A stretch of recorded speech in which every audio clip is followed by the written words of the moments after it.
Radio Exitosa presenta Escuela Abierta, con la conducción de Carlos Cornejo. Escuela Abierta, programa producido por La Derrama Magisterial.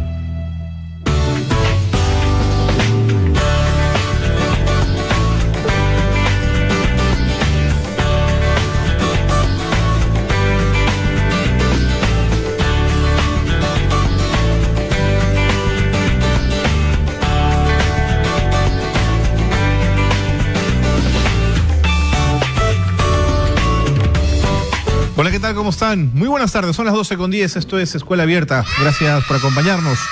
Escuela Abierta, para quienes se incorporan por primera vez a la señal de Exitosa, es la oportunidad que nos brinda Derrama Magisterial de tener un espacio de conversación, de discusión, de debate, de los temas que tienen que ver con el mundo de la educación, con el mundo del maestro, el mundo de la maestra, el mundo de la escuela, por supuesto. Así que estamos muy contentos de que nos acompañen y que estén con nosotros unos minutos antes del almuerzo para hablar de estos asuntos. Vamos a comenzar hablando con el especialista en educación, León Trachtenberg, a quien seguimos mucho y leemos mucho, porque en una columna de opinión en su blog que se llama La empatía y acogida como reto escolar, León plantea una pregunta que es fundamental. Y que es fundamental porque la respuesta es fundamental, pero también es interesante cómo tenemos que hacernos esa pregunta cuando debería estar implícita hoy en la educación. Él dice, ¿qué pasaría si la escuela reformulase la visión de su rol? Verse a sí misma como un espacio de acogida, de protección, de seguridad, de cariño, de empatía con los niños, que sirviera de contrapeso a sus hogares disfuncionales como responsabilidad previa a la de acometer los objetivos académicos tradicionales. Una escuela que acoja, una escuela con empatía. León, bienvenido. Gracias por estar con nosotros. Muy buenos días, gracias. Un gusto tenerte aquí. ¿Por qué planteas esta pregunta como una pregunta fundamental? Mira, la educación tradicional del siglo XIX, XX y buena parte de la de este siglo, en toda América Latina y el Perú, por supuesto, supone que el niño, en sus aspectos emocionales, sociales, afectivos, valores, se forma en la casa. Y el rol del Estado es darle la oportunidad a todos los niños a que vengan a la escuela, donde hay infraestructura, hay currículo, hay carpetas, hay computadoras, hay maestros que van a lograr que estos niños aprendan. Entiendo. ¿Aprendan qué es lo que dice el currículo? Así es. Matemáticas, comunicación y demás. Pero ¿qué ocurre hoy en día? Las evidencias de que los niños que llegan a la escuela tienen una cantidad de problemas ya en la mochila desde el primer día de clases. Hogares disfuncionales, violencia, acoso, desnutrición, problemas de comunicación, abandono. Una buena parte de los hogares ya no tienen el papá y mamá tradicionales, sino solamente uno de ellos, y a veces inclusive ninguno. Porque está el abuelo, la abuela o la tía, etcétera. Vienen de un hogar estresado, un hogar tenso, un hogar disfuncional.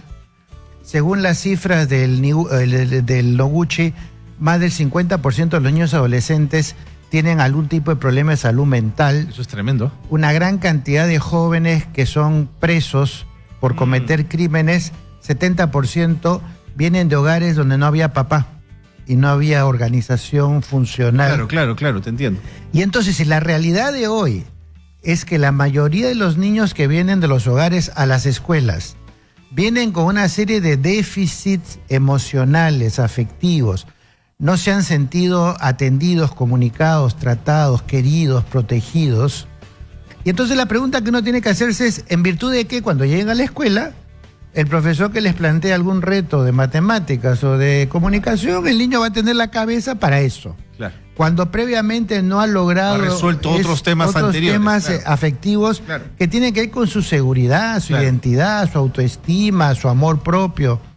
Y entonces es lógico el nivel de fracaso escolar, porque un niño que tiene problemas afectivos y sociales, entre otros, no tiene la capacidad mental para focalizarse solamente en las áreas de aprendizaje planteadas por los profesores, porque está distraído, está disperso, está angustiado, está desmotivado, está sufriendo, está triste, se siente excluido.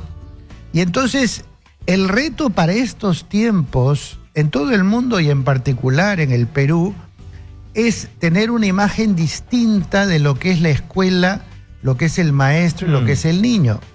Si yo entiendo que el niño, para poder desempeñarse bien, tiene que sentirse bien, entonces lo primero que tengo que lograr es que se sienta bien. Claro, claro.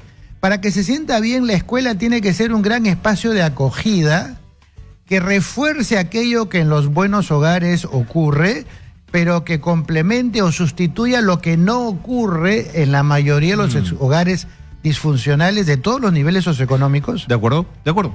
Y eso se llama acogida. Hacerle sentir al niño, eres bienvenido, te queremos, vas a tener éxito, vas a estar bien. Si tienes un problema, aquí estamos nosotros para apoyarte, acompañarte, ayudarte, hacerte sentir competente, hacerte sentir feliz.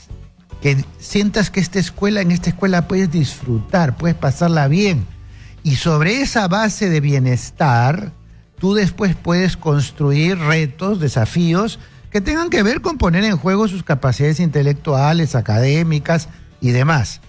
Pero ¿qué hace la escuela hoy en día? La escuela hoy en día tiene un currículo y maestros que han sido capacitados para de alguna manera programar y plantear que la razón de ser de la escuela es que el niño aprenda lo que dice el currículo. Con competencias, con indicadores.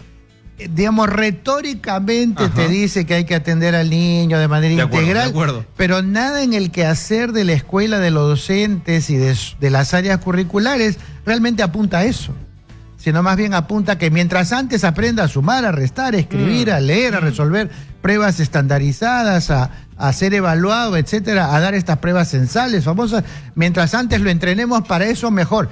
Y si no funciona, es culpa del alumno, es culpa de la casa, es culpa de todos, menos de la escuela, del sistema, de la formación de los maestros, de las directivas que da el Ministerio de Educación, etcétera.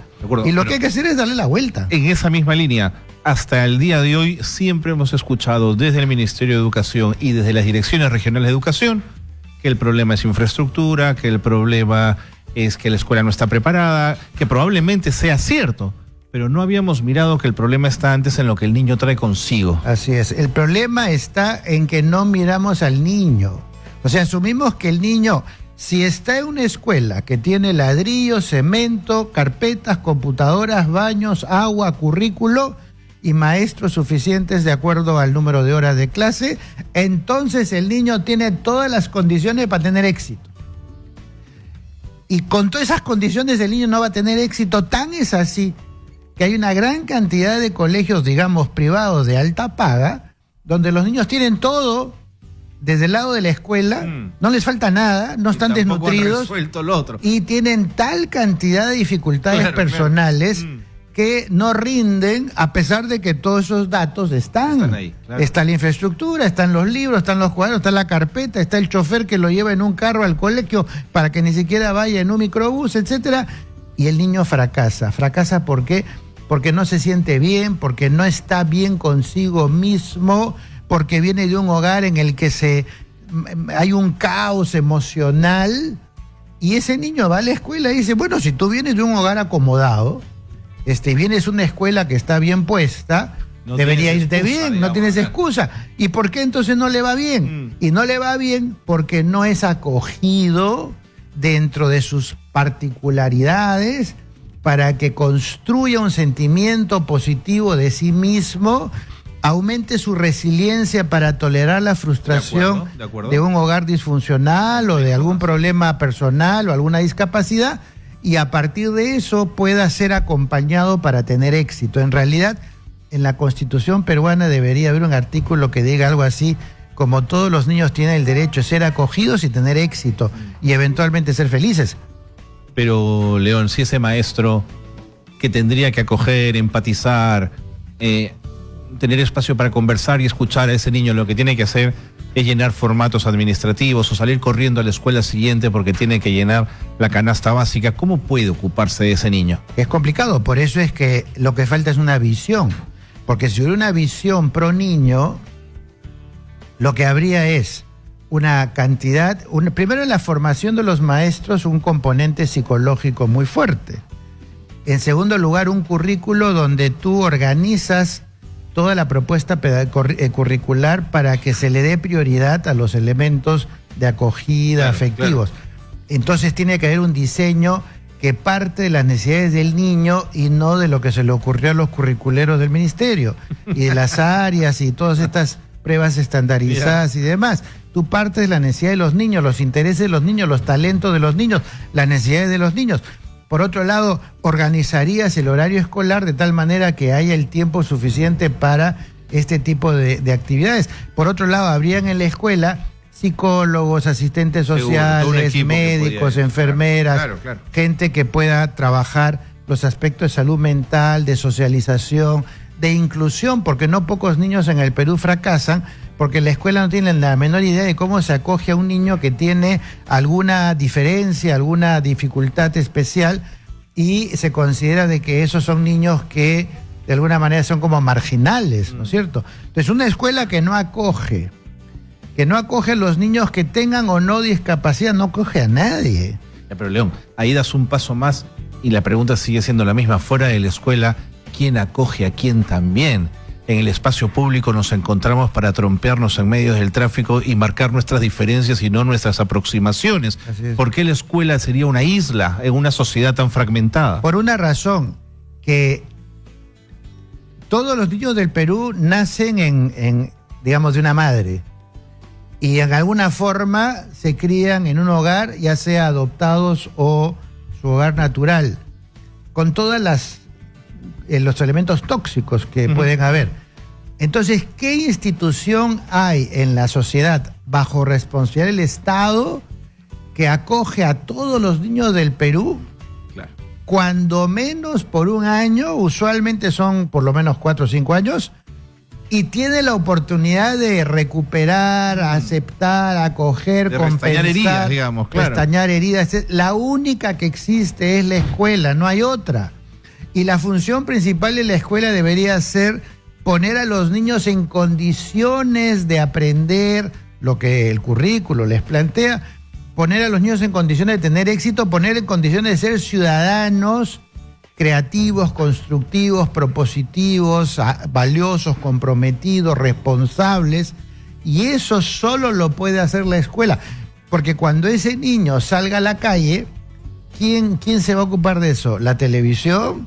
¿Los videos que va a ver en el cine o en la televisión? ¿En el cable? ¿La calle? ¿La imagen que tenemos del Congreso, de los políticos, el Ejecutivo, etc.? ¿Quién va a acoger a ese niño? Y entonces esos niños tienen una sucesión de castigos hasta que están presos o están muertos. Porque tú tienes un niño. Epa, qué duro. Que si nace en un hogar disfuncional, sí, claro, y fracasa en la escuela, claro. ¿Qué pasa después de que fracasó en la escuela? Digamos que da tumbos, lo botan de un colegio, pasa a otro, de ese otro pasa al tercero, hasta que finalmente se va a la calle. Está castigado por el hogar de origen. Él no pidió nacer, él nació en un hogar por pedido de otros, ¿no es cierto? Va a una escuela que no lo acoge y que finalmente no sabe qué hacer con él y lo termina frustrando o botando. Se va a la calle donde aprende a sobrevivir según las reglas de la calle, hasta que finalmente o se suicida y se mete al mundo de los vicios para salirse de este mundo, aunque sea mentalmente, o se somete a las reglas de la calle de robar, de pericotear, de delinquir, hasta que se vuelve un delincuente mayor y o va preso o lo matan. ¿Dónde tuvo ese niño la oportunidad de reencaminar su vida, ser más resiliente y poder hacer una vida digna, decorosa, ajustada a derecho, a la ley, etcétera? Los únicos que logran hacerlo son una pequeña minoría de niños muy resilientes que encontraron en el camino un personaje, puede ser un maestro, puede ser un tío, puede ser un hermano mayor, puede ser un sacerdote, puede ser alguien que lo acogió, estuvo a su lado y pudo activar esas neuronas y nervios y sentimientos de adecuación, de adaptación, de bienestar mental que lograron que ese niño, a pesar de todas sus dificultades, salga adelante. Pero obviamente que esa es una minoría. No, de acuerdo. La mayoría, si no tiene condiciones para tener éxito, va a fracasar. Y el Perú, la escuela peruana es una fábrica de fracasados. ¿Y cuándo van a darse cuenta de eso? O sea, ¿cuándo van a entender, inclusive con las pruebas que toma el ministerio, las censales famosas estas, o las PISA, que yo he expresado mi desacuerdo 1000 veces, pero aún desde la óptica del ministerio y los gobernantes que sí creen en esas pruebas, sostienen, claro, dicen que el 70% de los niños del Perú en segundo grado no son satisfactorios en matemáticas y 50% o más en lectura.